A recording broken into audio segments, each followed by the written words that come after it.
Okay, jadi apa Datuk, malam ni kan is a bit istimewa, malam yang a bit special sebab our session tonight ni kita nak fokus bersempena dengan World Cancer Day yang berlangsung besok. Alright. So memang bak kata orang kena pada tempatnya kan, tak lari pada ni. Kebetulan Dr. Nordin Datuk adalah seorang cancer survivor. Right. So malam ni kita nak cuba bawa Datuk punya sharing lah, your personal experience, lepas tu mungkin apa yang Dr. Nordin buat dahulu kan, untuk kita beri semangat, beri inspiration tu mungkin ada cancer patients yang sedang menonton sekarang kan, insyaAllah. Okay, jadi okay Datuk, I ada buat a bit of research pasal your history kan. So you were diagnosed kan, Datuk was diagnosed with lymphoma cancer in 2001 kan, 2001. Masa tu dah stage 4 kan, dah stage 4. So kita nak flashback sikit, nak imbas kembali. Masa tu kan simptom apa yang Datuk alami before you go to the hospital untuk confirm diagnosis, macam mana Datuk? Boleh is it mind to share? Silakan. Sure. Okay, sebenarnya dia belum sampai stage 4 tapi dah dekat stage 4. Stage 3 confirm sebab finally they found the lymph node yang luar daripada kawasan yang sewaktu dengannya. Jadi dok pun faham kan, kalau untuk pengetahuan umum, apabila dia cuma setempat saja, katakan ladies yang ramai menonton ni kat breast cancer, katakan kat satu tempat saja, dia tak bergerak, itu stage 1. Kalau stage 2 dia dah pergi ke kawasan lymph node yang bersama dengan sewaktu dengannya. Tapi stage 3 dia dah cross. Dia dah cross over, dah jauh daripada kampung dia, kadang-kadang dia lupa halaman dia, itu dah stage 3. Tapi stage 4, dia langsung tak ingat dunia lagi dah.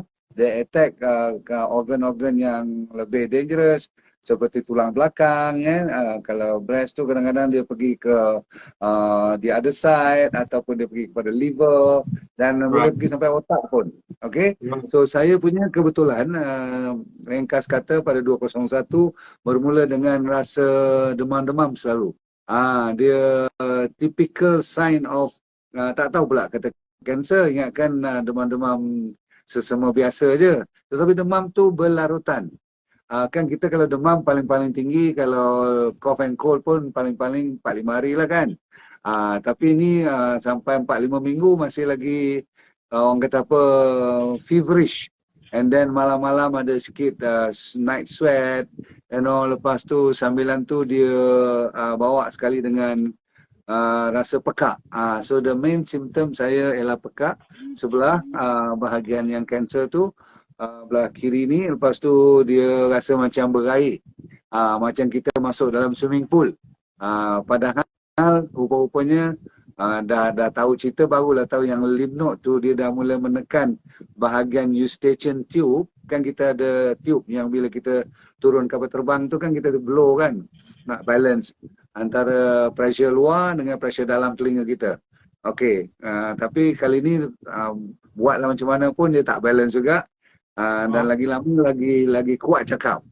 Kan orang kalau pekak ni dia tahu pendengar, so dia rasa dia macam kena cakap kuat.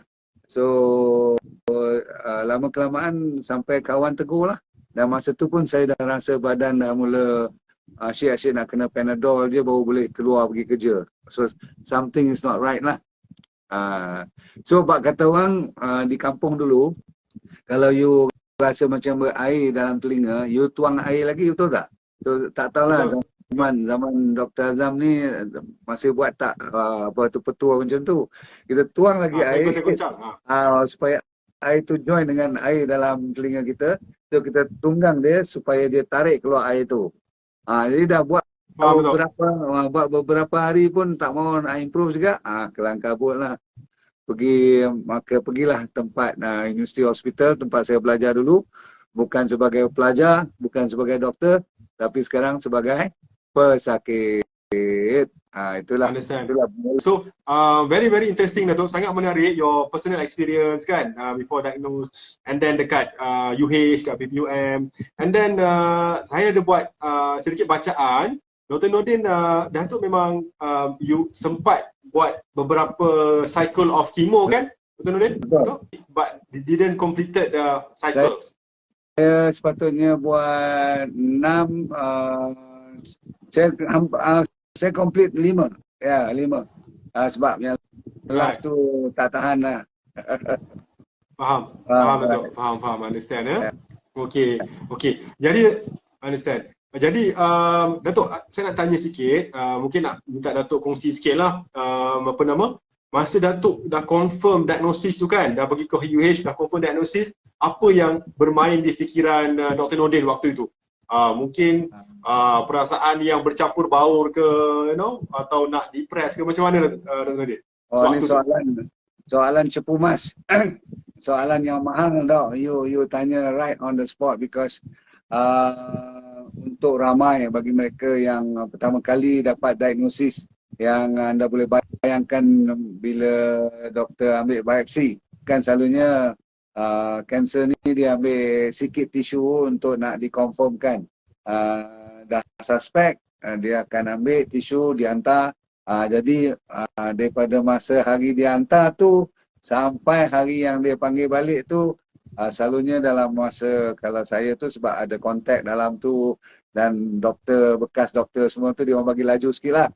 Dan yang buat pathology report tu pun classmate saya. Okey. Masa tu dia dah jadi profesor lah. Jadi saya kata, Profesor Wong nama dia. Baik kawan saya tu, dia, hang tolonglah bagi cepat sikit, aku tak boleh ni. Jadi orang lain pun saya boleh faham. Kalau you disuruh tunggu result tu nak datang, saya rasa yang tu ujian yang lebih dahsyat daripada penyakit tu. Sebab apa, dia punya suspend tu, nak tahu dia confirm tak confirm satu. Dalam hati memang rasa habis lah, dah confirm lah ni kan. Lepas tu nak tahu pula stage berapa. Kan kita agak cuma stage 2 lah, kita harap-harap kan. Baru bengkak kat sini je, dia pergi kat bawah sikit. Rupa-rupanya bila dia dah scan, dia dah buat pathology test, dia kata dah dekat stage 4 dah, nasib baik stage 3, tapi stage 3 pun bukan stage yang elok kan, dia dah lebih pada 50% punya problem kan. So itulah punya, bukan sedih, dia lebih pada takut, dia lebih pada cemas, dia lebih pada nak cerita apa kat family ni. Besok kalau result keluar, apa persiapan you. Jadi dalam kepala otak ni, sebab tu kalau sesiapa yang merawat pesakit cuma attack bengkak saja ataupun sakit-sakit ni saja, itu tidak tepat. Sebab apa, dalam kepala otak dia lebih banyak lagi yang menyelubungi masalah yang bengkak tu saja. Dia fikir macam mana kerja dia, macam mana gaji dia, macam mana nak bayar staff dia kan. Faham betul. Anak masih sekolah, siapa nak bayar besok, kalau isteri pun tinggal gaji dia, semua fikir habis lah. Lepas tu macam jadi bagi mereka yang mendengar dan ikut saya ni, kalau you tengah melalui proses ni, saya boleh faham, tetapi percayalah, you kena banyak sabar. Masa saya dulu tak ada siapa yang datang pegang tangan yang kata sabar ataupun jangan takut, sebab kita tak cerita semua kat orang. Betul tak? Tak mungkin kita cerita pun. Bahkan saya tak nak cerita pada sesiapa pun. Yang tahu tu cuma kawan-kawan rapat je lah. So, itu dia. Dan you bayangkan, katakan besok hari report tu datang. Macam mana malam tu? Boleh bayangkan tak? Betul. Memang tak boleh tidur dah tu. Memang saya rasa semua tak boleh tidur lah satu malam tu kan. Nak tunggukan that report. Okay. And then berikutnya, Datuk, saya nak tanya ni, dari mana Dr. Nordin, Datuk ni dapat sumber kekuatan? Where do you get your strength untuk harungi rawatan dan harungi pengalaman menghidap kanser ni, Datuk? Mungkin from your family, saya suppose, atau ada rakan baik? Saya kira dia tak ada masa pun nak fikir. Maksudnya you don't have time to, orang kata apa, terlalu banyak memikir, sebab you tengah fokus macam mana nak menyelesaikan masalah you. Ada harapan, tak ada harapan, jadi you tak ada ruang. Saya lah tak ada ruang untuk membenarkan belas kasihan sangat pada diri sendiri kan. Kadang-kadang kita kesian kat aku, kenapa aku seorang je kena. Memang soal tu timbul. Bahkan kalau you tengok perjalanan kanser riwayat saya tu 3 bulan pertama memang saya bergaduh besar dengan Yang Maha Esa. Jangan main. Bukanlah bergaduh besar macam mana. Kita banyak menyoal. Kita kenapa aku, kenapa orang lain yang tak yang isap rokok, yang tak jaga badan, yang tak jaga makan, semua tu tak kena. Dia mula nak cuba justify why should I get and not others. Jadi itu antara benda yang tak sepatutnya saya buat, tetapi dah saya kata tadi dia jadi rebellious. Bahkan saya rasa bukan saya seorang macam tu, pernah saya tanya rakan-rakan sejawat. Masa tu ada rakan-rakan sejawat. Kau kanser apa? Aku kanser apa? Kan kalau masa kita pergi kemo tu kan ada 10 orang. So ada yang muda, ada yang tua, ada yang wheelchair, ada yang tak boleh jalan, ada yang masih senyum-senyum lagi. So saya masih ingat kawan sebelah saya tu budak seorang muda lagi. Saya dah 3 kali cucuk, dia pertama kali. Boleh tengok dia punya ketar tu, dia punya panik dia tu, berair mata dia semua. Saya pula nak kena pujuk dia. Jadi secara ringkasnya kekuatan tu datang daripada suasana yang telah berlalu dan tengah berlalu. Masa tu kita layan day by day. Dan seolah-olah saya mempercayai yang Tuhan tak akan naikkan saya lah. Maksudnya seolah macam Tuhan akan bagi peluang lagi. Saya macam percaya yang ada lagi chance. Walaupun dah nak masuk stage 4, saya percaya Tuhan tu maha kaya dan saya macam merasakan ada benda lagi yang saya boleh offer to the world. Ataupun offer to this part of the world lah. Sekurang-kurangnya pada masyarakat. Masa tu tak fikirlah nak buat Facebook ni ke, nak buat TikTok ke YouTube. Mana ada masa tu. Masa tu belum ada tu. Social media tak wujud lagi masa tu. Dia tak wujud lagi. Kita tak adalah nak fikir nak buat secara besar ke kecil ke. Yang penting aku nak survive je. So that I can continue and do something. I knew I have to do something. Right. So apa yang menarik Datuk kan from your story ni, from your history ni kan, sejarah, I found out that sebenarnya Datuk ada satu hari tu dapat ilham ya untuk buat non-conventional rawatan untuk kanser ni. Maksudnya sesuatu yang bukan mainstream lah. So boleh Datuk ceritakan sikit macam mana timbul ilham tu kan, sehingga mungkin boleh dikatakan bantuan daripada the divine intervention lah kan, bantuan daripada ilahi lah kot, beri ilham tu. Boleh Datuk kongsikan sikit Datuk? Yes. Sekarang kita boleh cakap lah kan, masa tu kita tak boleh feel benda yang apa yang Tuhan cuba adakan pada saya. Hikmahnya kita tak tahu, tapi yang kita tahu insya-Allah ada sesuatu yang rahsia Allah bagi, kita pun tak tahu. Tiba dalam bulan ketiga, keempat masuk macam tu, rambut dah botak habis lah. Muntah-muntah semua tu dah biasa. Anda yang pernah lalui kemoterapi zaman dulu, mana ada anti rambut luruh. Kan sekarang kan dah ada anti rambut jadi tak luruh. You tak muntah, semua ada. Ubat-ubat sekarang dah manja. Dulu mana manja, dia lepaskan awak, masuklah botak kepala, merah muka, jadi bulat sebab kena steroid semua kan. Tapi bulan ketiga, bulan keempat apabila rakan-rakan sering datang dan bawa air zam-zam, itu dia. Dia bagi air ni, ialah orang Islam, kita air tu yang terbaik kan, jadi penawar kan. So bila saya ringkaskan cerita minum ni, dia punya side effect daripada kemoterapi tu, orang kata apa, kalau ada pun negligible, maksudnya terlalu tak terasa apa-apa. Botak tetap botak, tapi tak adalah tak boleh pergi sembahyang, tak boleh pergi masjid, semua tu biasa je. Okey, pergi balik macam keluar rumah pun masih steady lah. Kecuali hari pertama, hari kedua. Lepas tu tunggu 2 minggu lagi macam biasa. Jadi saya duk heran, macam mana boleh steady kalau dah 3 round ni kan. Orang kalau kena 3 round kemo semua, dia dah lembik lah kan. So masuk bulan keempat saya rasa ada sesuatu lah tentang air ni. Itu dia. So bila masuk nak habis lagi 2 cycle tu saya dah mula go up. Orang kata apa dengan water therapy.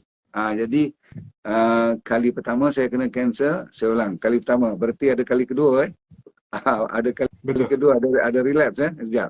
Tapi kali pertama tu dia membetulkan keadaan dengan cuma konsep air zam-zam. Konsep.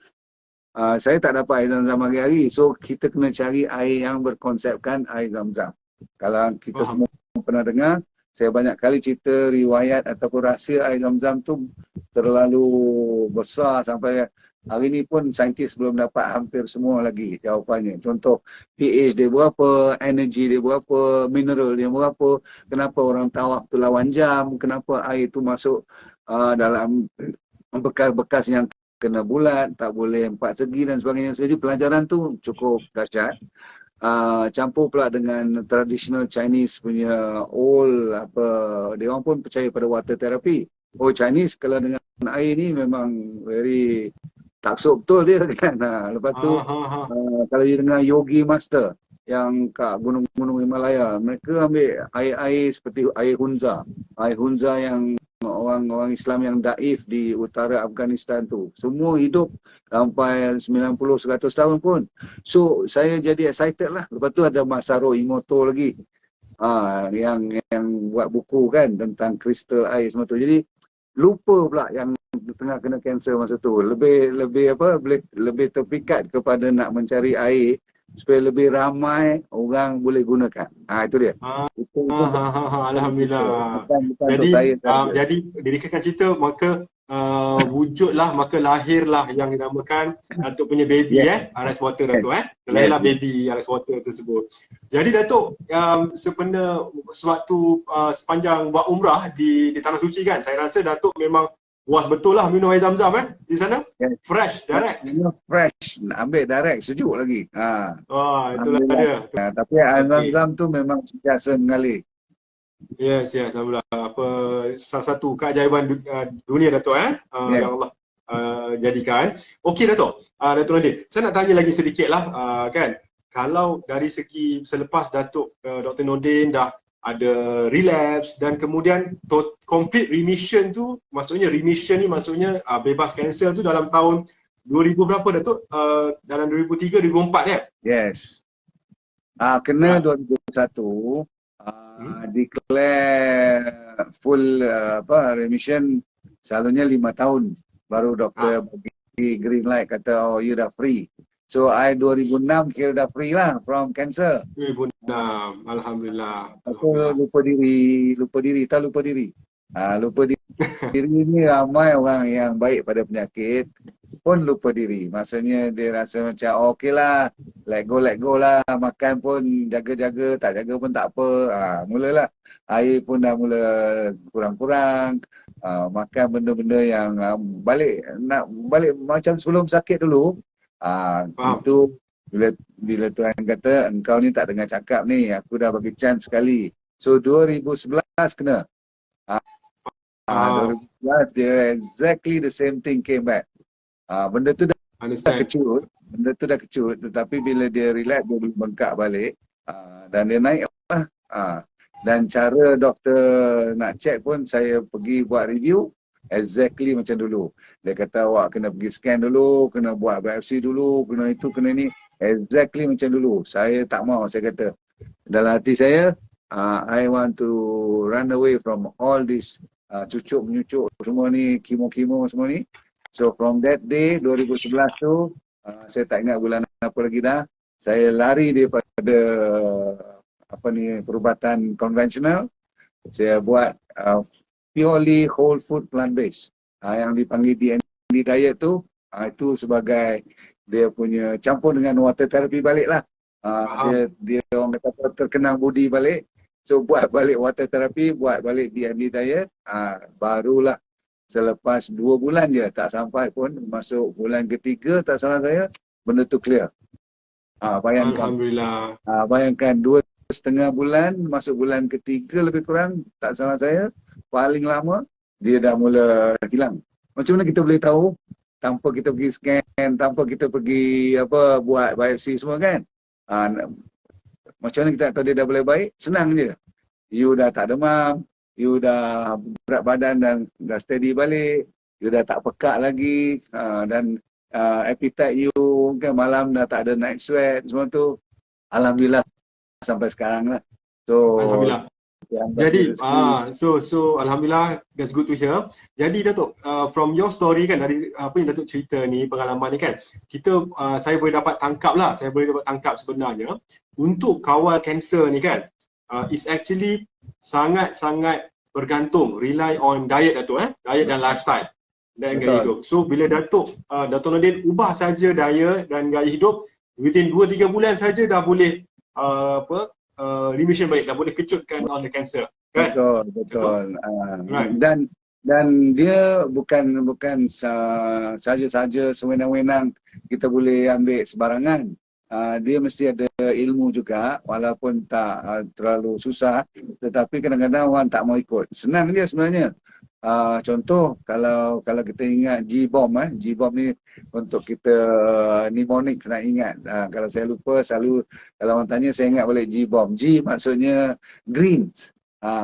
Kena banyak green, any form of green, terutama sekali cruciferous vegetable.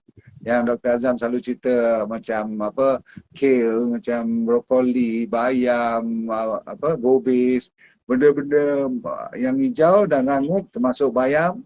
Kat Malaysia ulam-ulam fantastic. So bagi kita orang Malaysia tak ada excuse, alasan untuk tak boleh buat G ni. Greens, all greens. Number one. Sebab tu moringa is my favorite now because bukan saja dia greens tetapi dia punya isi kandung very nutrient heavy. Maksudnya bahan-bahan mineral, vitamin semua tu cun sekali. Nombor satu. Nombor dua ialah B. B stand for apa orang panggil beans. All the beans. Ni macam kacang lah. Lepas tu beans macam kidney beans, you know. Lepas tu onion. Very good. Jadi saya banyak masa tu dah takut. Mestilah ikut kan. Orang kalau takut ni, dia ikut habis-habis. Onion, semua jenis onion. Orang tanya saya, Dok, bawang putih ke, bawang merah ke, bawang besar, bawang kecil. Saya kata, asalkan onion kau makanlah sebanyak mungkin. Lepas tu mushroom. Mushroom, M for mushrooms. Semua jenis mushroom, banyak kan. Lepas tu bomb, B-O-M, M mushroom, B stand for berries. Berries, betul. Berries ni kan terpaksa lah beli yang imported sebab kita orang bukan Malaysia tak ada berries. Mungkin ada kot. Tapi strawberry kat Cameron Island semua dah banyak spray. Tak tahu kat mana betul. Yang tak ada. Kalau yang hitam tu bagus. Blackberries, blueberries. Apa berry lagi Dok? All this semua bulat-bulat kecil-kecil. Raspberries betul. Raspberries. All the berries are very powerful. Antioxidant dan sebagainya. Dan last kali ialah seeds. Tadi beans. Beans tu termasuklah. Kacang panjang pun dikira tu juga. Edamame semua kan. So seeds termasuklah. Kalau biji-biji rin seperti pumpkin seeds, all those avocado, almond, walnuts. Right. Once you copy ni dan you jadikan ni sebagai makanan harian, beres. Termasuk water therapy dan baru ni saya found out celery is another good thing. And then siapa yang tak cukup matahari wajib. Saya dapati yang ni yang membolehkan saya recover very fast.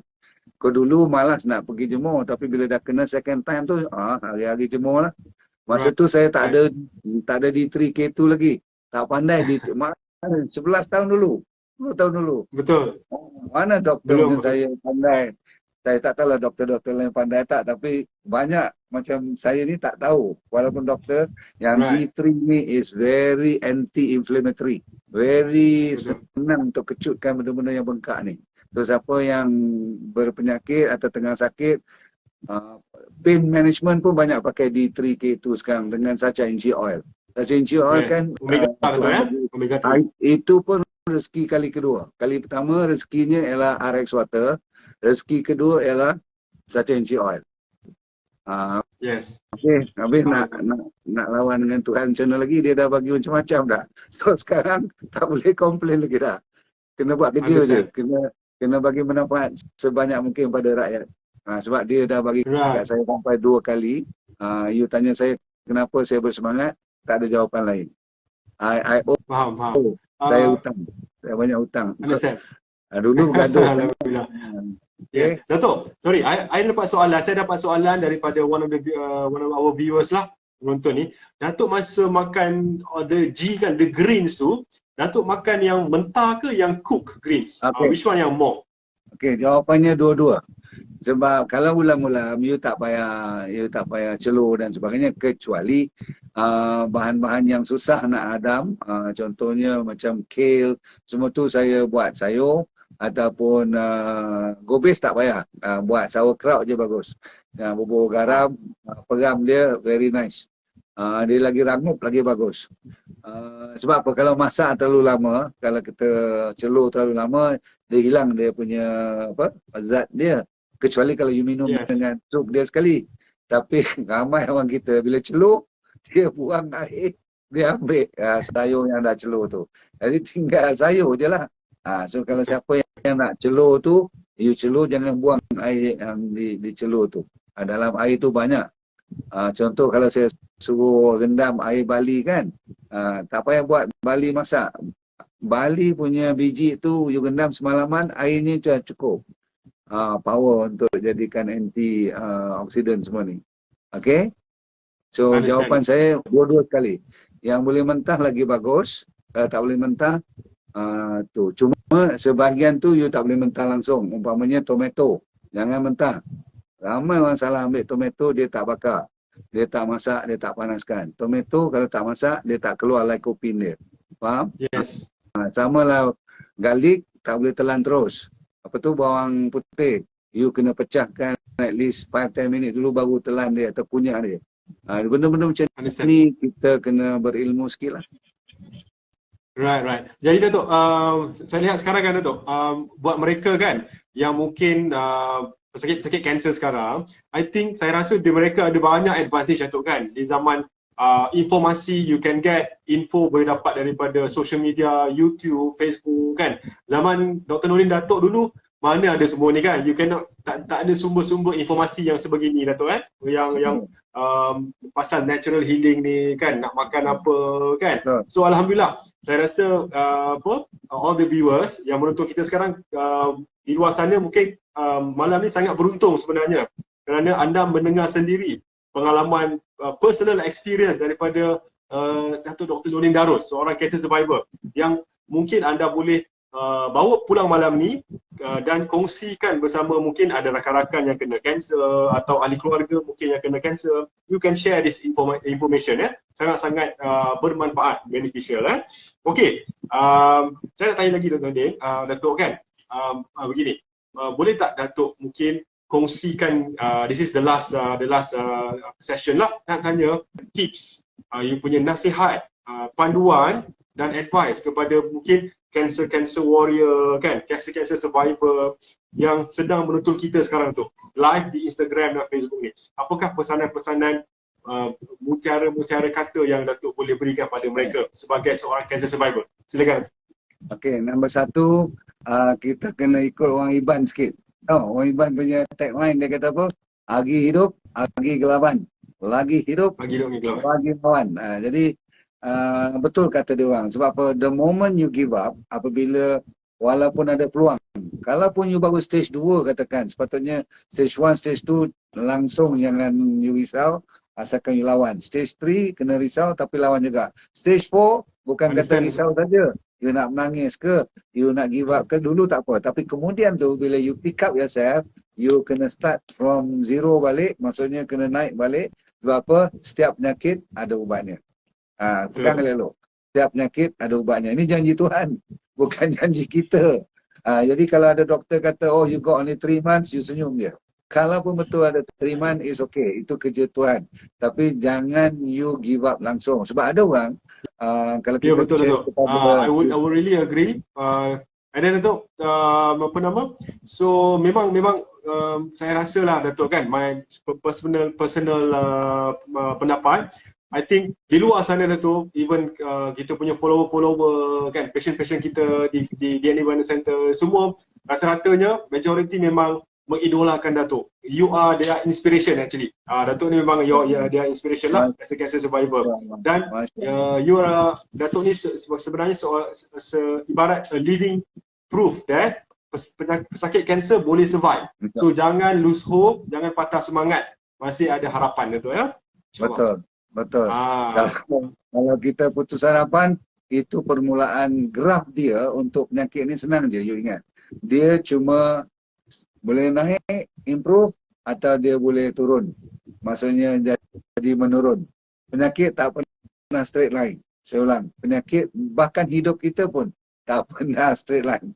Kadang-kadang naik, kadang-kadang turun. Kalau turun, Tuhan nak uji, dia uji lagi. Sebab Tuhan dah janji pada kita, adakah aku jadikan kamu ni cuma nak free-free je? Tak ada kan?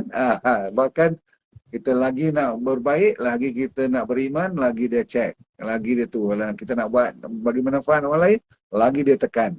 Namun apapun, bila Tuhan nak bagi tu, wah, berlimpah ruah. Dia baru saya tahu sekarang hikmah yang Tuhan bagi. Masa 2 kali saya kena tu, rupanya sekarang baru saya tahu. Ramai rakyat kita yang kalau saya tak kena kanser tu, mungkin doktor lain kena, mungkin doktor lain yang akan bagi ilmu macam saya juga. Itu saya galakkan banyak lagi doktor supaya tak payah tunggu kena sakit, you kena tolong. Tetapi saya sebabkan ada hikmah tu, dia punya aura tu lain. Dia punya penyampaian saya tu memang feel yang kalau you menangis, saya faham kenapa you menangis. Kalau you botak, saya tahu macam mana feel botak. Kalau you muntah, kalau you kata perut tu dah busung, macam mana sakitnya dia ambil biopsi bone marrow, dia cucuknya tulang belakang semua tu, saya faham. Jadi pahaman tu memungkinkan saya lebih prihatin. Saya nak ramai lagi Dr. Azam, ramai lagi macam Dr. Azam supaya berkecimpung dalam wellness medicine. Sebab perubatan ni, integratif ni is very very powerful. Sebab tu kalau you nak tanya nasihat terakhir saya ialah jangan fokus kepada nak buat treatment yang nampak saja. Yang nampak saja. Yang tak nampak tu sebenarnya lebih mahal dan lebih sukar untuk diubati. Contoh, saya kata tadi kan, kalau saya sakit pekak atau bengkak kat sini, orang cuma nak kecutkan kawasan ni. Bagi kemo, okey kecut. Tapi kalau otak masih duk fikir pasal alung, tahu alung? Maksudnya hutang tak lepas, alung bayar, hutang cuma 5,000 dah jadi 50,000 sekarang. Tak gila kau. Yang tu siapa yang nak ubati? Betul? Betul. Tidur mesti terganggu. Kalau tidur terganggu, you ingat kanser boleh baik? Bohong kalau kanser boleh baik kalau tidur tak betul. Makan lagi, hari lagi, matahari lagi. Jadi benda-benda macam ni lah. Dari sudut emosi tu kalau tak jaga, dan akhir sekali bila kita tutup dengan soul, roh, ni ikatan dengan tali yang maha kuat tu, itu yang saya jadi gagal kali pertama tu. Kan saya lawan. Saya kan jenis yang, maaf lah cakap ni tak elok kan, tapi kita manusia ada kelemahan.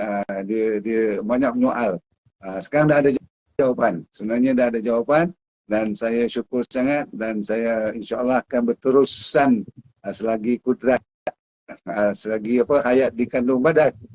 Insya-Allah, amin tu. Doakan sama-sama tu, insya-Allah. Alhamdulillah seramai mungkin.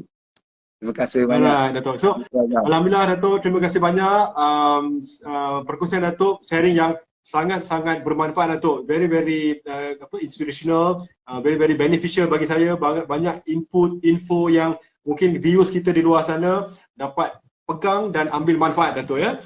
Dan saya mengalu-alukan buat mereka yang sedang view kita sekarang di social media, di Instagram atau di Facebook buat mereka kalau tengah down sekarang, amati dan resapi kata-kata Dr. Nordin ini bahawa jangan patah semangat, there is still hope. Okay, kata Dr. Nordin, agi hidup, agi kelaban. You have to keep on fighting for your life. Maksudnya masih ada harapan dan yang paling penting bukan penyakit tu Datuk kan, is cara kita cari jalan ikhtiar untuk kesembuhan penyakit tersebut. Kan Datuk? Betul. Okey, jadi saya ucapkan terima kasih Datuk kerana sudi untuk share this platform berdua dengan saya. Jadi saya akhiri sesi malam ini Datuk dengan ucapan Bismillahirrahmanirrahim dan terima kasih kepada Dr. Nordin Darus. Terima kasih kepada anda semua kerana sudi hadir untuk join Dr. Nordin Darus dan saya sesi malam ini. Dan buat mereka yang di luar sana, saya doakan kalau yang ada kanser, semoga dipermudah urusan dan diberi kesembuhan, syifa untuk mereka Dato'. Kita doa sama-sama kepada mereka. Right. Okay. Jadi akhir kata daripada saya Dato', let go dan feel good. Terima kasih Dato'. Assalamualaikum semua. Assalamualaikum warahmatullahi wabarakatuh.